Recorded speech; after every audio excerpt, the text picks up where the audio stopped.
So hi everybody, how are you today? Good. All right. Thank you all so much for coming out this evening. My name is Sarah Colley. I'm a community engagement coordinator here at the Great Falls Public Library.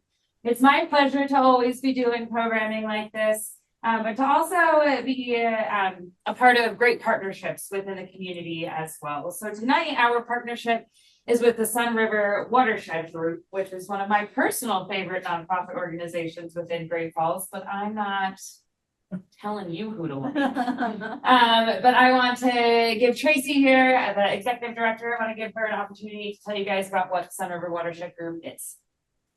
Thanks, Sarah.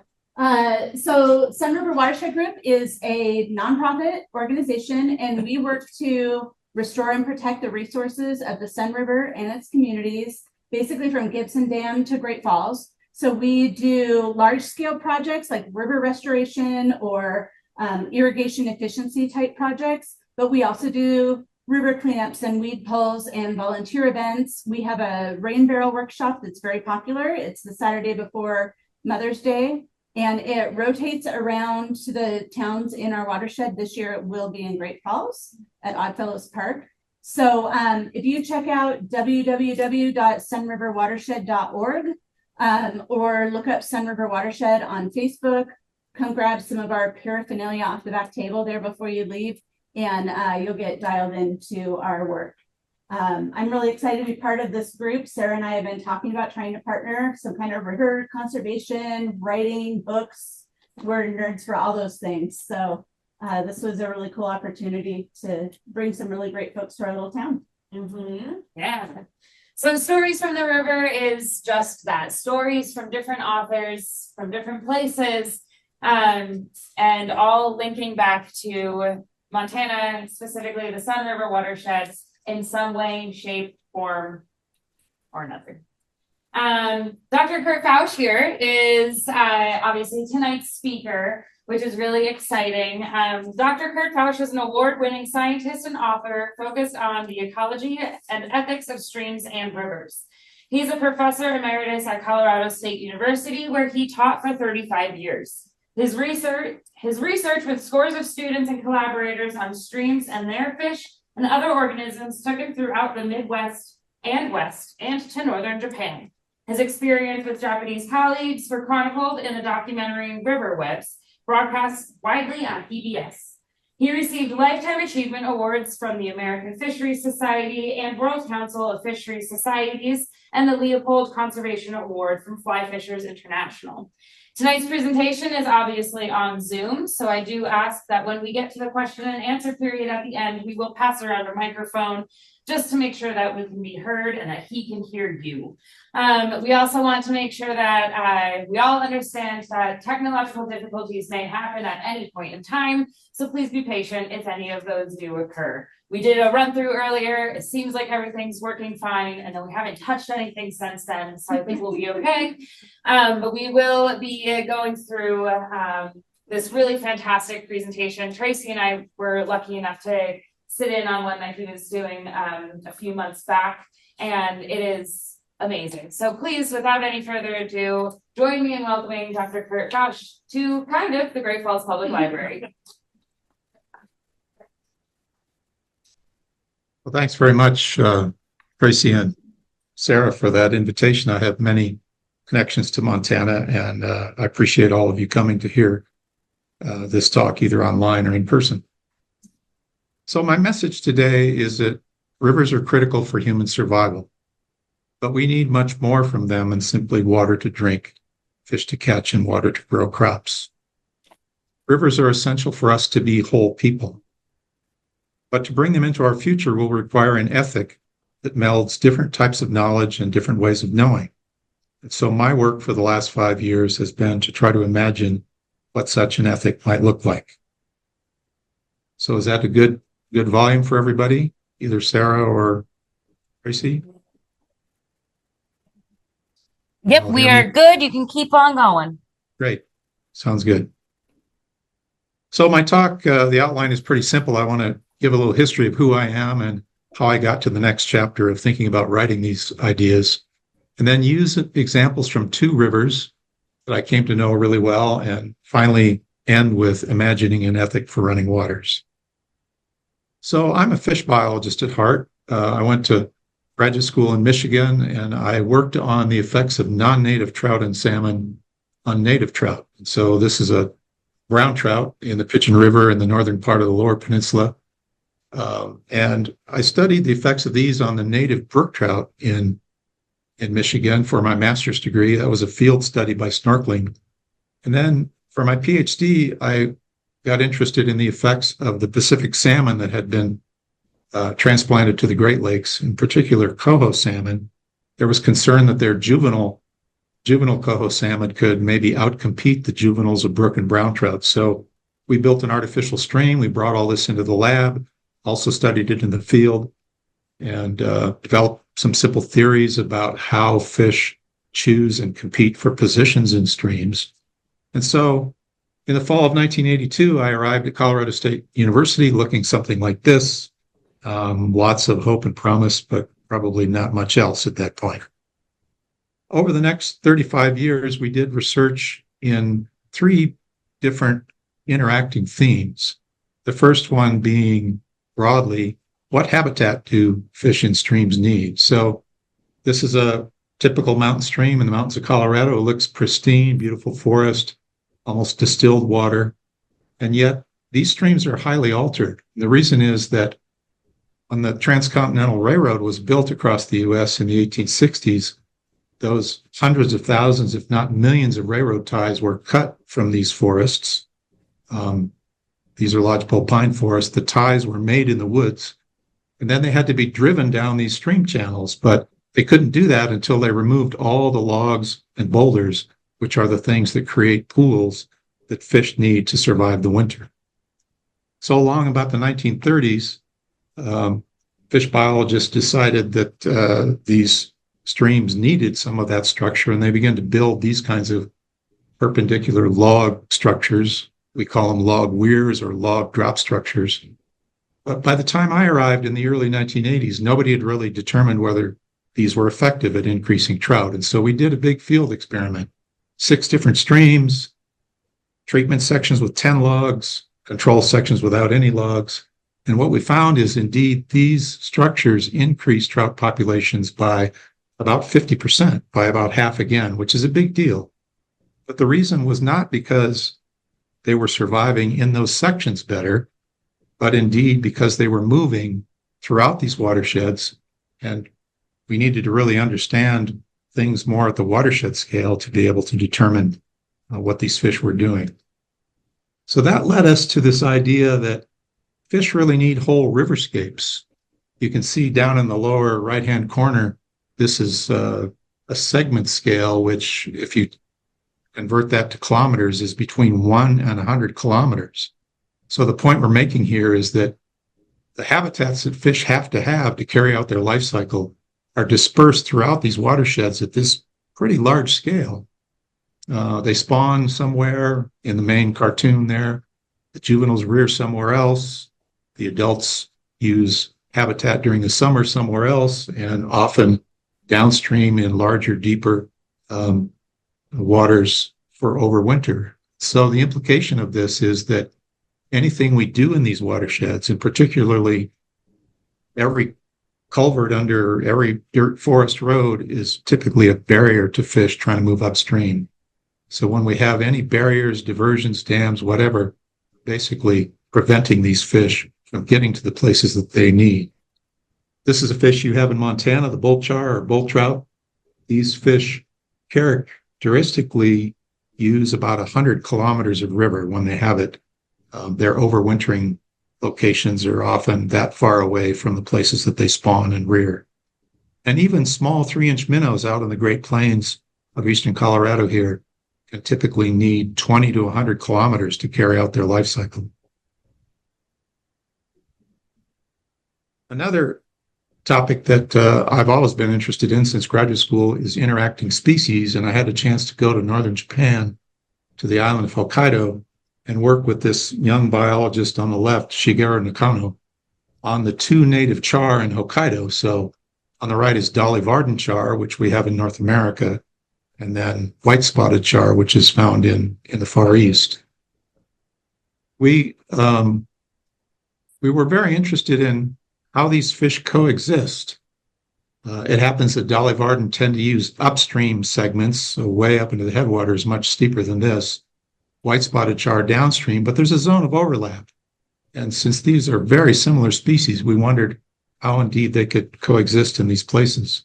What we found was that Dolly Varden are really good at basically having another career, of doing something different, and that is most of these trout and salmon catch drifting insects from the water, but Dolly Varden were adept at changing to picking insects right off the bottom. And in fact, through an amazing mechanism through their development, when they're together, they actually can change their jaw shape so that it's more downturned and they're even more adept at picking insects off the bottom. Nakano went on to place these fish within the whole food web. So this is a cartoon of the foods, the invertebrates that feed not only fish, but a variety of riparian animals, birds, bats, lizards, and spiders. So if we start over on the left side, where it says terrestrial invertebrates, so those are beetles and caterpillars that are falling into streams and feeding fish. And then, of course, they also eat stream invertebrates from the bottom. And those stream invertebrates are larvae, so they become adults and emerge out into the terrestrial environment and feed these other animals. So when they measured these things, they found that these are big effects, meaning that fully half of the fish diet, half of their annual energy budget comes from these terrestrial insects that fall in. And for the birds along this stream in Hokkaido that they studied, fully a quarter of their annual energy comes from these emerging mayflies, caddisflies, stoneflies that come out of the stream. So Nakano pioneered the idea of, well, could we do an experiment where we cut off these flows? And so we got these agricultural greenhouses, covered them with mesh, and found that indeed, when you cut off the terrestrial insects falling into these streams, half the fish leave because half their diet is gone. So I worked with him through the year 2000, and he was invited to come to North America to speak at UC Berkeley, and then go down to Baja California with a professor from UC Davis and out to these desert islands offshore. But sadly, a storm blew up, their boat capsized, and most of them drowned, including Nakano. His body was never found. He left a wife and 3 small children. And so I wanted to go back to Japan and follow up on his legacy, to use his greenhouses. And this is a picture of constructing one here on the left and fully constructed one on the right. I realized that we do 2 main things to streams. We cut down the riparian zone or have other effects on the streamside forest or grasslands. And we add non-native species. And in Hokkaido, the species added was rainbow trout, which was not native there. And so we did this big field experiment where we added rainbow trout, or we added the greenhouse, or we added both, or we added neither. And to tell you an example of these results, when we simply added rainbow trout, no greenhouse, they basically acted just like a greenhouse. They caught all those terrestrial insects falling in. That forced the Dolly Varden to hammer the bottom-dwelling insects, which reduced the emerging insects by 1/3, and the spiders that we were measuring in the riparian zone as our kind of surrogate terrestrial predator, those went down by 2/3. So huge effects, and showing the really important connections between streams and their streamside forests and grasslands. So in the end, then, we had a student named Jeremy Monroe who said, you have these amazing stories, but I want to bring these to the general public. And he wanted to start a nonprofit, which is still going. It's called Freshwaters Illustrated. And a documentary film about Nakano, his life, his death, and our work together was the first project that Jeremy did, titled River Webs. And this was beamed to more than 100 million homes on PBS and became quite popular. For myself, I saw Jeremy do this, and I realized, wow, what he calls the power of story is a really amazing way to draw people into streams and what stream ecologists do, and to kind of show them how these streams work out of the corners of their eyes as you told them this story. I began myself to ponder an even broader question, and that is, why would people want to conserve rivers? I knew why fish biologists did, but what about the interested person? What is it that really drives conservation? And so I wanted to try to use this power of story to draw people into the world of what stream ecologists see. I started with the science, and I found out, for example, that among those scientists who study sound, that the sound of running water is the most preferred natural sound that's ever been tested.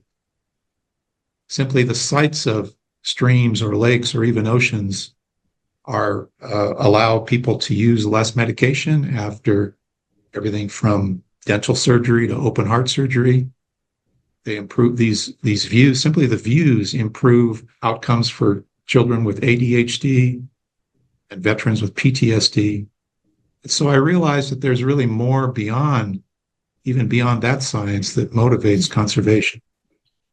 And that's what I put into this first book. It's titled For the Love of Rivers. It's a memoir, and then ending with personal philosophy about why rivers are essential to people. I ended up getting asked to give 40 talks about this book in the 40 months after it was published.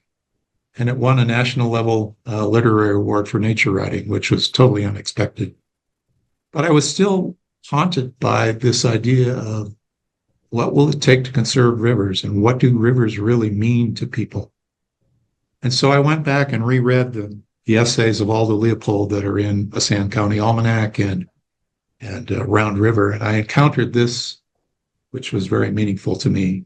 He wrote, "We begin by seeking a few trees or birds, but to get them, we must build a new relationship between men and land." And so I began to ask this question: what is our relationship with rivers? And so for this next chapter, I began to read widely, and I found wisdom from philosophers like Martin Drenthen of the Netherlands, who wrote, "The meanings of rivers are not general or universal, but personal and grounded in specific places. They derive from the stories we carry about our relationships and responsibilities to them." And so this book holds my stories about the ethical quandaries that nearly every river is. I chose 7 rivers that I came to know well, from those out here in the West in Colorado, some back in Michigan where I did my graduate work, several in northern Japan, and then also one in Saskatchewan. I then also wrote 3 essays after that on general themes and a conclusion of this. And so I want to make a disclaimer, which is that I am not an ethicist. I don't present in that book or in this talk any grand theories of human values. The book is really aimed to engage a general audience through these stories about what rivers really mean to us as humans. As a biologist, we often start the same places. Freshwaters are critical. They cover less than 1% of the area on the planet. They hold less than 1/100% of the volume of water on the planet, and yet they support 1 of every 17 species on the planet. That's 7 times the number you'd expect based on their area. A large proportion of these freshwater animals are imperiled. Fully 1/3 of the freshwater fishes, half of the crayfishes, which are native to North America, and 70% of the native mussels are extinct, endangered, threatened, or of special concern. That is, they're on somebody's list. And these proportions are quite a bit larger than the 10 to 20% of mammals, birds, and reptiles that are on such lists. We also know the key threats for rivers, and in this book, I categorized them in these 7 categories, from water use and dams to habitat fragmentation and non-native species, all made worse by the changing climate regimes. So in the 2 rivers that I'll talk about, in the first one, The key issues are really squarely dams and the trade-off with non-native species. And then the second one, it's squarely water use. So, the tale of two rivers. I want to take you now to the Boardman River in Michigan. This is a typical trout stream fed by a deep aquifer of sand and gravel that was left by the glaciers. It's here in the near the northern tip of the Lower Peninsula, running west into Grand Traverse Bay of Lake Michigan. The original native fish here was the Michigan grayling, a subspecies of Arctic grayling quite closely related to your Montana grayling. And it happened that the brook trout, which is also native to Michigan, in those years was native mainly to the Upper Peninsula. And then about 1850, apparently colonized just the northern tip of the Lower Peninsula. You can see that dotted line that says southern limit, probably through these lake-run brook trout, which are called coasters in that part of the world. After that, in the 1930s through the 50s, brook trout were stocked widely throughout the entire Lower Peninsula, anything that had cold enough water. And yet, when geneticists now have tested the fish in the Boardman, they have very little hatchery influence, and they're highly revered by anglers who specialize on catching native brook trout in these streams in Michigan. Of course, the European colonists there now were not the original people who came to these watersheds, and those are the Anishinaabe people. This consists of three tribes that make up the Council of the Three Fires that migrated from the eastern seaboard, reaching the western end of Lake Superior about 1400 in the current era. The Potawatomi didn't get this far west, so the two tribes are the Ojibwe, incorrectly called Chippewa, which lived along the rivers and lake shores, the Great Lakes, and then the Odawa or Ottawa people, which in their language means trader. And these people built large birch bark canoes and traded all across the Great Lakes. These people netted whitefish, speared sturgeon in the river mouths, and here's one of the earliest photographs that we have of the bands of these people. Their chiefs made treaties with the U.S. government in the 1830s, but after the Civil War, European colonists came, usually by boat because there were no roads or railroads, and they broke those treaties or ignored the treaties, set up logging camps, and that logging of white pine in Michigan peaked in the 1870s, creating this sort of destruction that you see here, almost like the moon with stumps. So for these Anishinaabe people, gone were the trees, the birds, and the fish, the other than human kin that sustained and inspired the two-leggeds. These rivers, which they consider the lifeblood of Shkakimikwe, or that's their name for Mother Earth, or they often say Aki or Mother Aki, were defiled. These colonists needed power, and so they built 5 dams to power mills and to create hydropower over the 50 years after the Civil War, which blocked the migrations of walleye and northern pike and sturgeon and suckers and many of the fish that live in these rivers. They also brought smallpox, which decimated these tribes. And yet, despite all this destruction, the Anishinaabe watched and waited. The forest recovered. The river began to recover. In 1961, one of those 5 dams blew out in a flood, caused quite a bit of damage. And by 2000, the powerhouses were becoming inefficient. The dams were beginning to fail. And so the stakeholders, including the Grand Traverse Band of Ottawa and Chippewa Indians, got together and decided to remove these dams. And so here's a map of the river. They decided to remove the 3 remaining upstream dams, Brown Bridge, Boardman, and Sabin. And so that, of course, takes a lot of heavy equipment. And actually, dam removal is politically fraught. Most state and federal agencies would rather avoid being the leader, but the tribe said, yeah, we're a sovereign nation. We can get grants. We can help lead some of this effort. And so they became a major player in helping remove these dams. And when they did that and the impoundments drained, the old stumps appeared and the engineers could find the original channel and restore it. They added large wood along the margins.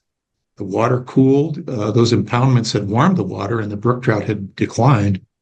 And now the water has cooled and the brook trout are increasing now in these sections. So this restoration has been highly successful, reconnecting 120 miles of river and its tributaries that were blocked for 125 years. But the oldest dam, the Union Street Dam down near the mouth, was not removed. And the reason is that there are non-native species downstream. Sea lamprey, which decimated fisheries in the Great Lakes. Here it's attached to one of the two Pacific salmon, Chinook and coho, that were planted in the Great Lakes in the 60s. And the other fish are steelhead, which were planted around 1900. There are anglers that revere these fish and want more spawning habitat, more rivers for the fish to spawn in. So they would like these fish to be able to use the Boardman, bringing them into direct conflict then with those who revere brook trout and want to fish for them and believe that the river should have its native fish. And so what was proposed was to build a selective fish ladder, which will be done next year. It's called Fish Pass. And then there's another 10-year moratorium where they will study this issue and decide what fish should be released upstream. So as a fish ecologist, I know how to plan the adaptive management experiment to test whether, say, steelhead have an effect on brook trout, to be able to measure brook trout population, survival, reproduction, and so on for 2 generations before you let the steelhead up, and then several generations afterwards. But I was really unprepared for what I learned from the Anishinaabe about what this river means to them. I went back to the Boardman in the fall of 2021, and I asked to meet with tribal leaders there. This is above the Brown Bridge dam site. After it was removed, habitat was restored. Large wood was put in to create habitat for fish. And it's really a beautiful river again. I was fortunate to meet with Joanne Cook, who's a trained lawyer. She's their tribal appellate judge. And Joanne started our meeting by turning to each sacred cardinal direction to acknowledge all creation, calling to Aki, Mother Earth, and Nokomis, Grandmother Moon. She explained that in our culture, women are called to take care of water. Water is everything, the lifeblood of Aki, and rivers are her circulatory system. She said, we Anishinaabe are always honoring and remembering. We are called to take care of the river, which we call Zibi, and of all creation. And then she performed a simple water ceremony and sang a beautiful contemporary Nibi, or water song, composed recently for an Anishinaabes women's movement that is calling to conserve water in the Great Lakes region. And finally, she asked us to sit quietly and listen to the river, because Anishinaabe believed that rocks and rivers, trees and hills carry knowledge. And afterwards, her younger colleague, Carol Ann Sonderegger, who's the head of their Department of Natural Resources for the tribe, said something I found really amazing. She said, even though obstacles define a river's course, the river can easily go around them. So too, obstacles define each one of our lives. But like the river, we can also go around them and keep moving forward, which I realized the Anishinaabe had been doing for the last 2 centuries. And it reminded me of something I had read in the Tao Te Ching, written by Lao Tzu, a Chinese sage, 500 years before the current era, which is that nothing in this world is as soft and yielding as water. Yet for attacking the hard and strong, none can triumph so easily. Joanne concluded by saying, Anishinaabe do not separate the physical and spiritual world, and I felt like we blurred the boundaries that day along the river. In the parlance of environmental ethics, these are called relational values that encompass both instrumental values like ecosystem services, the water and the fish, and so on, and intrinsic values of the river itself. They recognize the web that enfolds the Anishinaabe together with the rocks and rivers, the birds and forests, and continues to be important to who they are as a people today. They have a clear vision for the river, remove all the dams possible, and allow passage of all native fish, both upstream and downstream. So to conclude this part, whether the headwaters should be managed as a brook trout refuge should really hinge on careful consideration not only of our Western science, but also of these relational values that are held by these resilient communities of people who inhabited this land long before colonists arrived. These are values that are sacred and for which we all bear responsibility. And I realized in the end that I have my own relational values with these fish. These are coaster brook trout that we captured my first month of graduate school from a river flowing into Lake Superior from the south, the Salmon Trout River.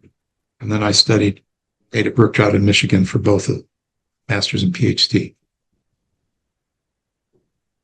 So to the second river, this is to remind me that the title pages of each of the chapters have these beautiful drawings by Nora Sherwood. And this is the river that runs through my hometown, Fort Collins, Colorado. This is the Cache la Poudre River. It runs out of the mountains to the then flowing east onto the Great Plains. And here's a quick map showing that the upstream portion in the mountains, about 76 miles, is Colorado's only wild and scenic river. And then the downstream portion out onto the plains, much of it was designated as a national heritage area.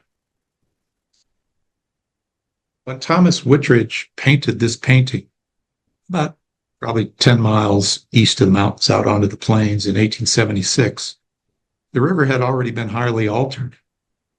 When John Fremont, coming west, encountered it and crossed it in 1842, he wrote, "This is a very beautiful mountain stream, about 100 feet wide, flowing with a swift current over a rocky bed." You'd have a hard time finding anything like that now out onto the plains. John and Emily Coy, headed for the gold fields of California, were waylaid, and they ended up stopping along the Poudre over the winter and decided to stay the rest of their lives. And John dug one of the first ditches off the Poudre by hand to water his farm. So here are two diversions. Again, an early one, the Eaton diversion at the bottom, 1864, running off to the left, and then upstream there's a Whitney diversion running off to the right. This river has been called a working river, and this history of water use began back in the 1860s then. By the 1870s, the people that founded what became Fort Collins, as well as those in the Union Colony, which became Greeley, founded by Horace Greeley, were digging large canals, as you can see, with horsepower. But by 1874, there was a major drought. There was no water to divert down at the Union Colony.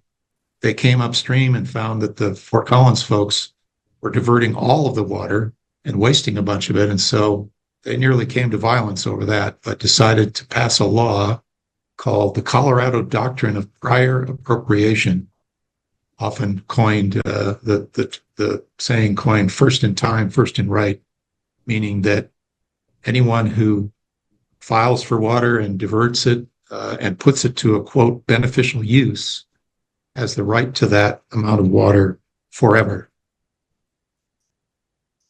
For the next 80 years, we kept running out of water for agriculture. And so they diverted water from across the Continental Divide from the west, built reservoirs to store snowmelt, probably similar to Montana. And from the 80s to now, then agriculture declined. The city's population along what's called the Front Range doubled, and then it doubled again. So cities began buying the rights to agricultural water.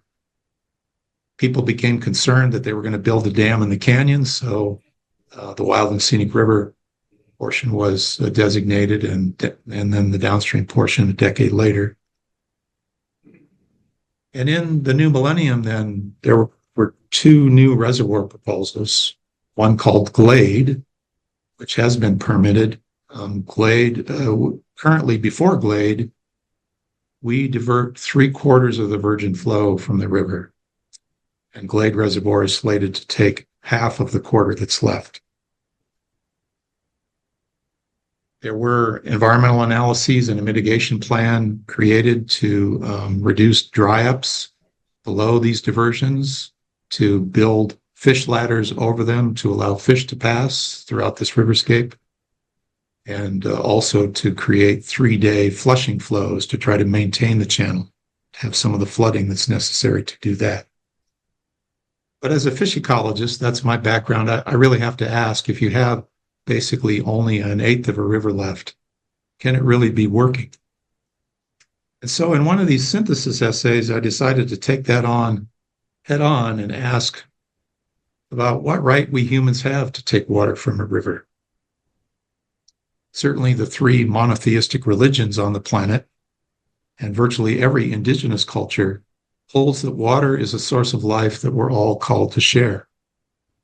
In 2015, the UN General Assembly and Pope Francis's encyclical titled Laudato Si declared that fresh water is a basic human right and essential for exercising all other human rights. So my colleague Holmes Ralston, who basically invented the academic field of environmental ethics, wrote a set of essays where he asked the question, is the Colorado doctrine of prior appropriation appropriate? That is it ethical? He wrote that water is not a finder's keeper's resource like land or minerals. It's a common good like air or sunshine that animals and plants need in constant supply. And so because it's basic to ethics that one ought not to harm others, so we ought morally to protect water as essential. And in this essay, he decided to compare this Colorado doctrine to Leopold's gold standard that he wrote in the Sand County Almanac, which is, a thing is right when it tends to preserve the integrity, stability, and beauty of the biotic community.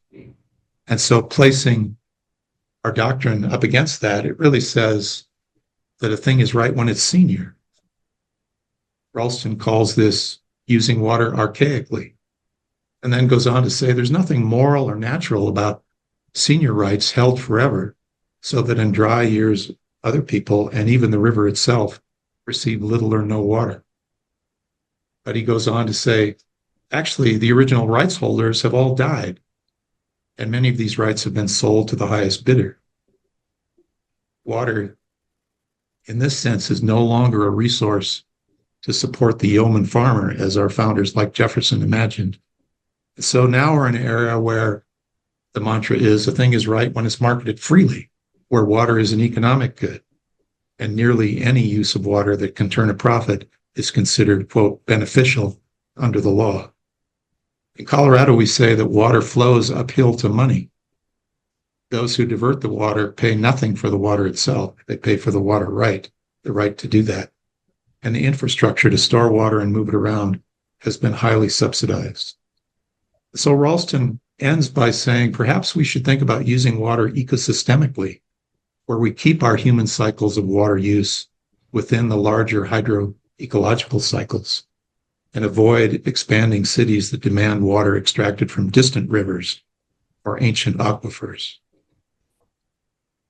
I realized in working through this that our right to water is integrally linked with this relationship that we have with rivers, what Ralston called our entwined destinies. Do we have the right to water that each of us needs to sustain our health and well-being? Surely we do. But we also have a responsibility to care for the rivers that sustain the lives of so many other organisms, that provide us something, I think, that's much richer than solely water to drink and grow crops. So after 4 decades of living in this dry climate in Colorado, I ponder what it will take to have real rivers. Most evenings, my wife Debbie and I watch the sunset over what's called the Front Range. the sky and the clouds turn to this saffron yellow, and then the vermilion orange that you can see, finally to a heather purple and a midnight blue. And at that point, there's often this red afterglow like fire beyond the mountains. Wallace Stegner, the dean of Western writing, wrote of the special dry clarity of air in the West that provides these sweeping vistas. He wrote an essay titled Living Dry, about living beyond the 100th meridian, where there's too little rain or snow to grow crops and lawns.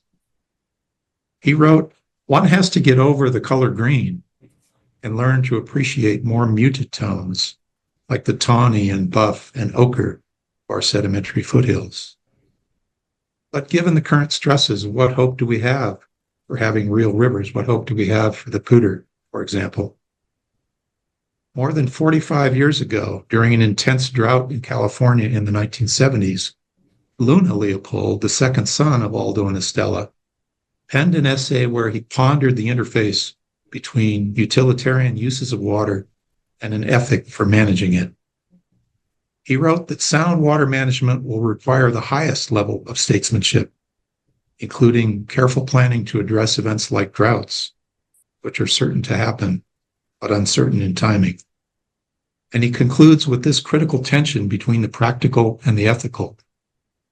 To test whether the hydrologic system is operating satisfactorily by economic and legal criteria alone will not guarantee its continued health. What is needed is some deeper feeling. And then he reaches back 2 millennia to the Greek historian Herodotus, who wrote of the Persians that at that time, they never defiled their waters because, quote, they have a great reverence for rivers. You can see that I borrowed Luna's title from this essay for this book. But how does a person or a whole community develop an ethic to guide their relationship with the river? Aldo Leopold wrote that all ethics so far evolved are based on the idea that the individual is a member of a community of interdependent parts. And then he enlarged that community to include plants and animals, soils and waters. And he further declared, nothing so important as an ethic is ever written. It evolves in the minds of a thinking community. And so this became a touchstone for my writing. But how could I write about something that could never be written? It's something that's clearly not only of the mind, but also of the heart. I realized that I could take clues from indigenous cultures where such ethics have been evolving in the minds of thinking people for 50,000 years among Aboriginal Australians, and for millennia for many other groups.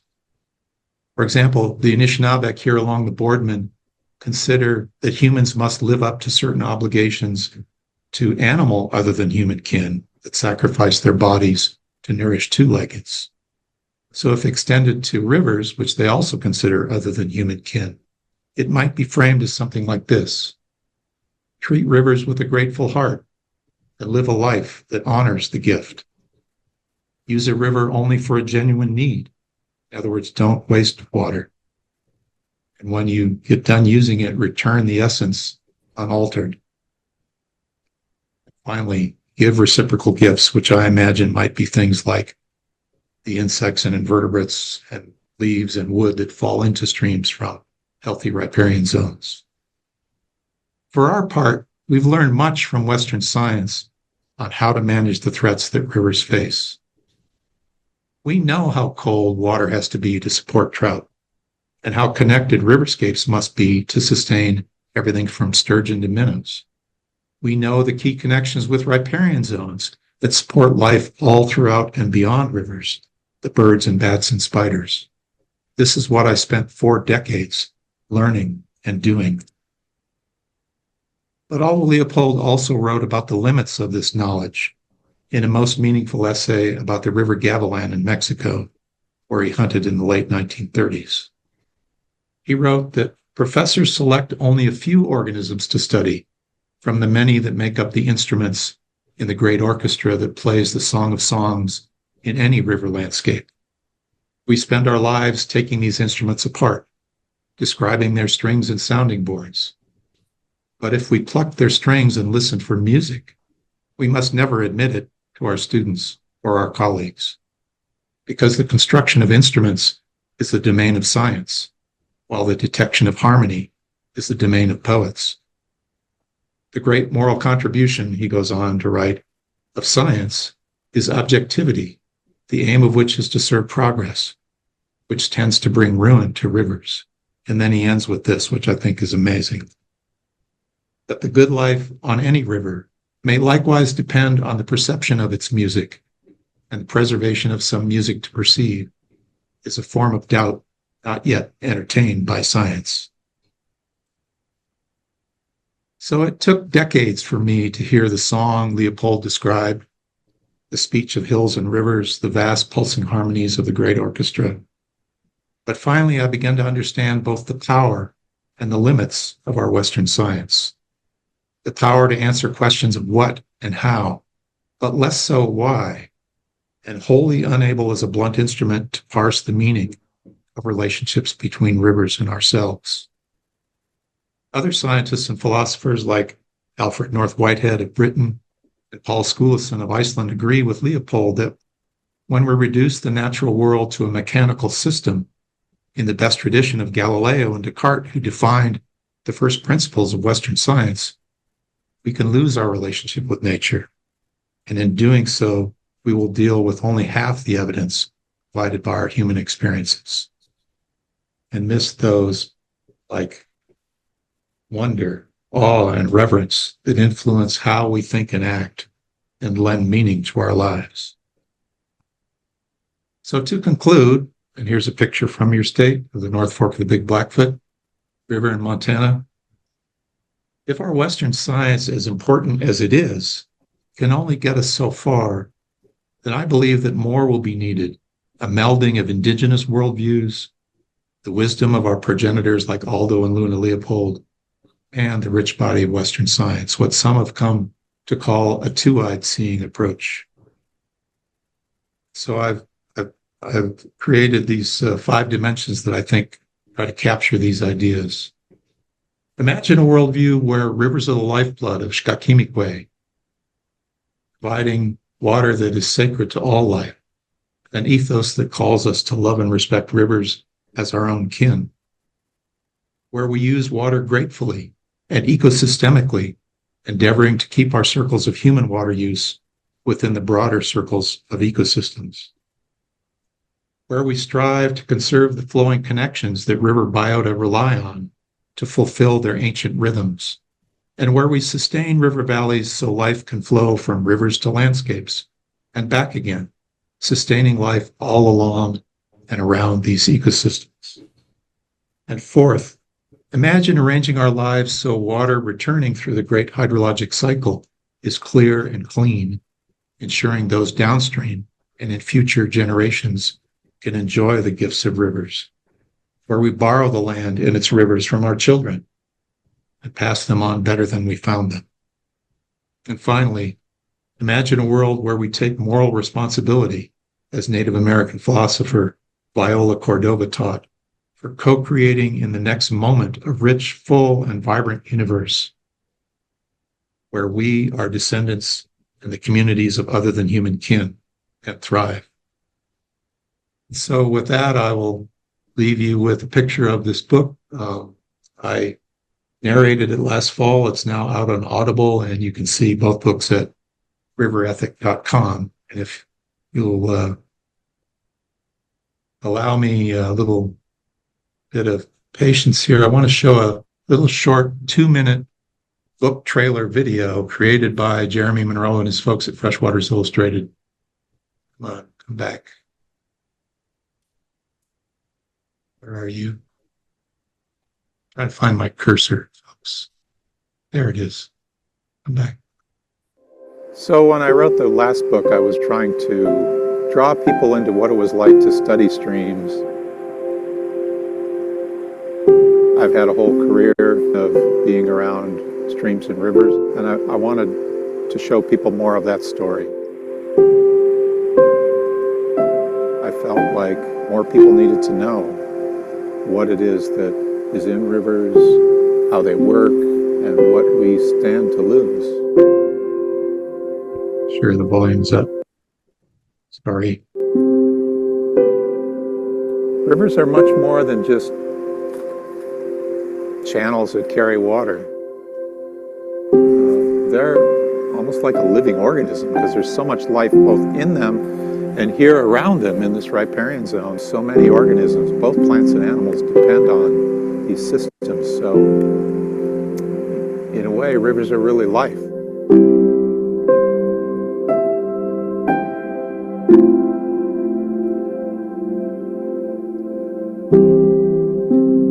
I think that we as humans need much more from rivers than just water to drink, fish to catch, water to grow crops. Rivers are essential for us to be whole people. My concern is that we could lose these places because they're being affected by things that are so far beyond us.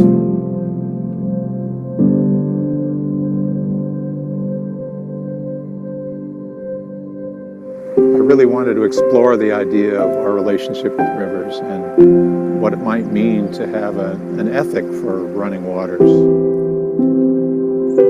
To imagine what living rivers can be, to explore what they mean to us as humans, and to begin to reconcile what rivers need with how we live. My hope is that this book offers a place to start and provides threads to weave into the fabric for our relationship with rivers.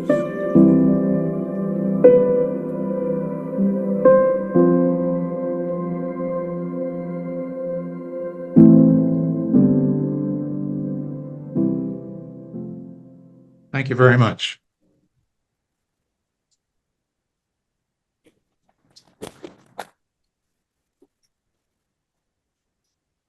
Okay, so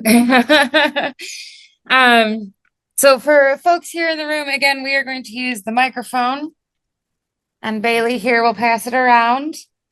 And then, thank you so much. If anybody has questions on Zoom, you are more than welcome to turn your camera back on at this moment in time. And then if you raise your hand or start talking, we'll know that you have a question. Okay, thanks. Anybody want to kick us off? Online or in person? Oh. I grew up in Evergreen, Colorado, and I used fishing on the. Can't hear you yet. Can you You hear have a me? mic? No, I can't hear you. You can't hear him? Okay. Well, Speak up anyway. why don't you come over here Okay. and talk to him from the computer? That might work best. Sorry. I grew up in Evergreen, Colorado, and used to fish the pooter, particularly the Big South, in my formative years. And I know it had a big, huge forest fire there. And I just wondering if you could comment on how that river is doing at this time, since I haven't been down that way in years. Yeah, so the Cameron Peak fire burned for some months. I think that was 2020. Well, enough, yeah. As you know, fire often brings a lot of sediment, ash into streams. I guess the good thing that I could say is that the entire headwaters of the Big South fork of the Poudre has been designated as a reserve for our native cutthroat trout. And this is viewed as something like a 35-year project where they will, interestingly, we have this love-hate relationship with non-native fish. I mean, the Poudre up there is solidly non-native brook trout. And when I first came to Colorado, it was hard for me to really reconcile having worked on this as a native fish and then watching fish biologists throw them out on the bank or kill them with annamycin or rotenone. But at any rate, you're basically taking all the tributaries up there in the upper Poudre, removing all the non-native brook trout, and we'll be stocking our native greenback cutthroat trout into that headwaters to try to have this sort of riverscape scale headwater area where when one stream gets, in the vernacular, hosed by a fire, there'll be other fish in other branches of it, other tributaries that can recolonize that area. So it's still a very beautiful place. Things are coming back after the fire, but a number of streams have really been altered by these sediment debris flows that you get after fires in the Rockies. Okay, come on over. Sorry to make you walk over there, but it's helpful. It's helpful to me to hear it. Just talk to the computer and into the mic. The walk's good for me.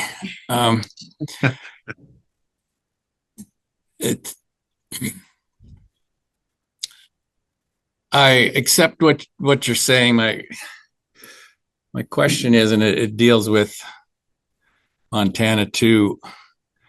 You know, for the Clean Air Act, it took, you know, these inversion, people were dropping dead, For the Clean Water Act, the Cuyahoga River had to burn for days. This is a pretty subtle thing, and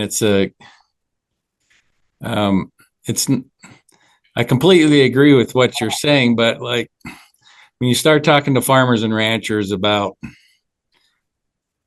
they're going to lose their water rights, when I went recently to a presentation of 50 years and out planning for the city of Bozeman, and I raised my hand and I said, where's all this water going to come from? They have this grandiose plan, and it's interesting that you talk about these two reservoirs, because that's their plan. They want to build reservoirs. So my question is, like, I can talk to people over beers for the rest of my life, and like, how do you sell this? I mean, I agree with you. It's a grand idea, and I feel a spiritual connection to a lot of things when I'm out fly fishing, but you have some pretty entrenched interests in Colorado and Montana. Our water laws significantly, I won't say significantly, but it's different. The state owns the stream beds. So. I think I understand what you're saying. An overall comment I have is that I guess I summarize, it's like, I don't consider myself a visionary, but I do think you have to have vision before you can have revision. And one of the lessons I learned over a 35-year career was back to that headwater area where they're going to restore it for native cutthroat. The fisheries manager that was here when I started in 1982 said, it'll never happen. You can't take all those non-native trout out. And somehow during the course of my career, suddenly some things changed for the Park Service because it runs out of Rocky Mountain National Park. And suddenly it's on the table and it's being done. So, in the first book, there's a whole chapter called Running Dry, which is about the basins out in eastern Colorado. And we worked on fishes on the Great Plains. That basin is being pumped dry by crop circles. And so we did all this research. We got so that we flew the river every month and we showed how these crop circles are drying up the river.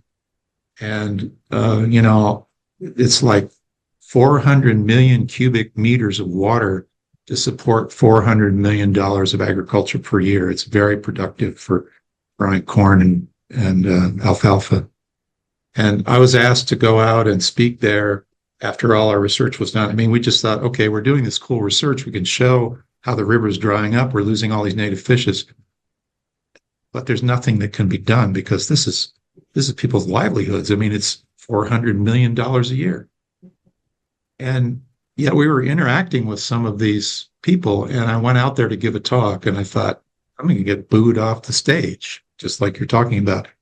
And I gave this talk, and I gave a disclaimer. Hey, I'm a fish biologist. This is my perspective. This is what we see.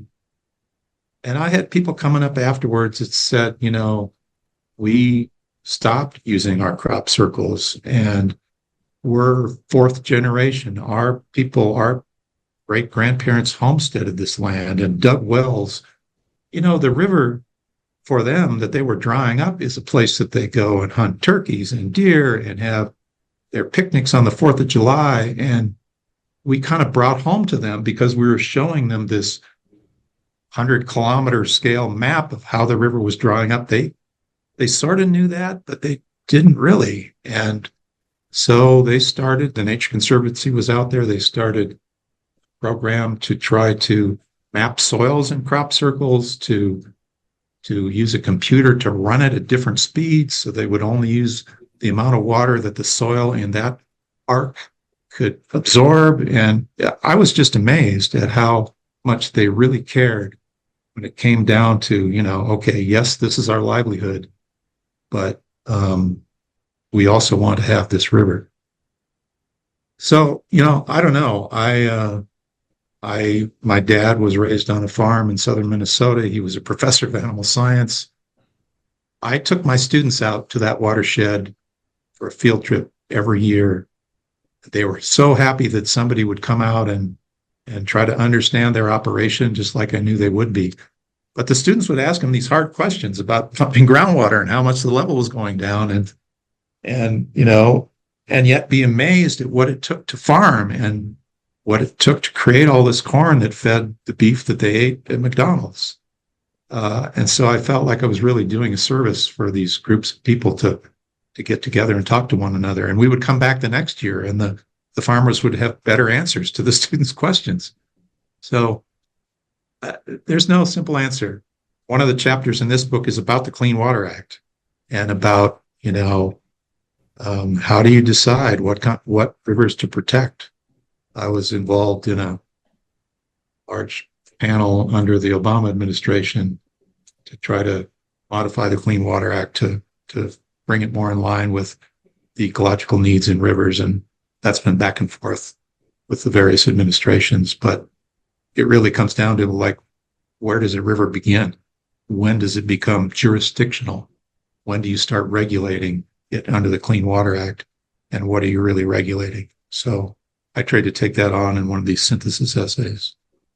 There's no easy answer to your question, but, you know,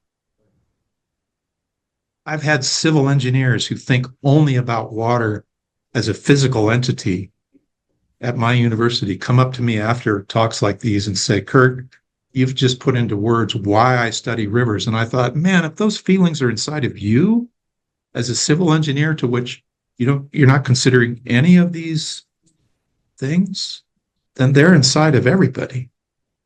So that gives me some hope. Okay, thank you. I think that, Dr. Fausch, if you're okay with it, I think we have time for one more question. So either here or online, if anybody has another question. I'll give it a minute. While we're waiting, I want to thank Dr. Fausch for contributing a list of recommended reading. A lot of these books are things he talked about in his talk. So if you're interested, make sure you take one of these. And for the folks on the phone, this list will be available online eventually. Yes, eventually. Okay. Yeah, they asked me to, when they saw my talk, I talked about these books and ideas. So put some of them on the list for them, for you. Yeah, so most of the books that are on the list you can get here at the Great Falls Public Library, or we can get it through our partners. And then Dr. Fausch's 2 books are actually available, or will be available here at the Great Falls Public Library shortly. So you can put a hold on them right now if you want to. And that goes for everybody online as well, if anybody wants to read it.